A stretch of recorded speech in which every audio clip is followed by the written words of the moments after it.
Hello बच्चों। तो बेटा हमारे पास एक क्वेश्चन है और इस क्वेश्चन के अंदर हमसे एक पॉजिटिवली चार्ज्ड स्ट्रेट वायर दिया हुआ है, इनफाइनाइट लेंथ का है और इसकी चार्ज डेंसिटी दे रखी है लैम्बडा। ठीक है बेटा, तो क्वेश्चन क्या है एक बार समझने की कोशिश कीजिएगा। हमारे पास एक इनफाइनाइट लेंथ का वायर है और इसके ऊपर पॉजिटिव चार्ज डिस्ट्रीब्यूट है और इसकी लीनियर चार्ज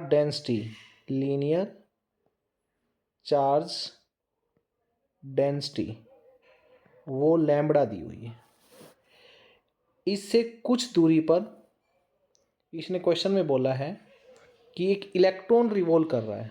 क्या कर रहा है? इससे कुछ दूरी पर इसके अराउंड एक इलेक्ट्रॉन रिवॉल्व कर रहा है बेटा।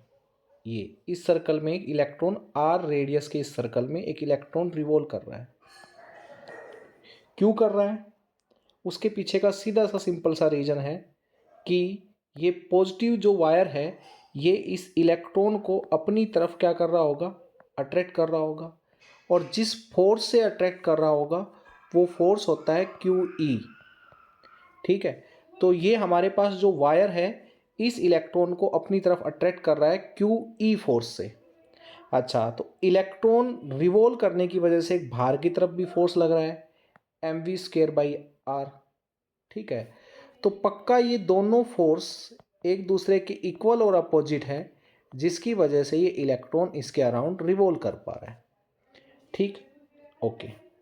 अब क्वेश्चन में क्या कहा है कि हमें क्या प्रूव करना है कि जो इस इलेक्ट्रॉन की काइनेटिक एनर्जी है वर्सेस जो रेडियस है इस सर्कल की उसके बीच में ग्राफ बनाना है हमें।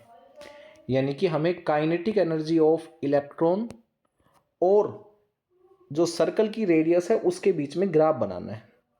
अच्छा, तो Q की जगह तो मैं रख रहा हूँ यहाँ पर E, क्योंकि यहाँ पर Q की जगह मैं E इसलिए रख रहा हूँ क्योंकि यहाँ पर एक इलेक्ट्रॉन दिया हुआ है तो इलेक्ट्रॉन पे चार्ज E होता है, हम E से रिप्रेजेंट करते हैं उसको।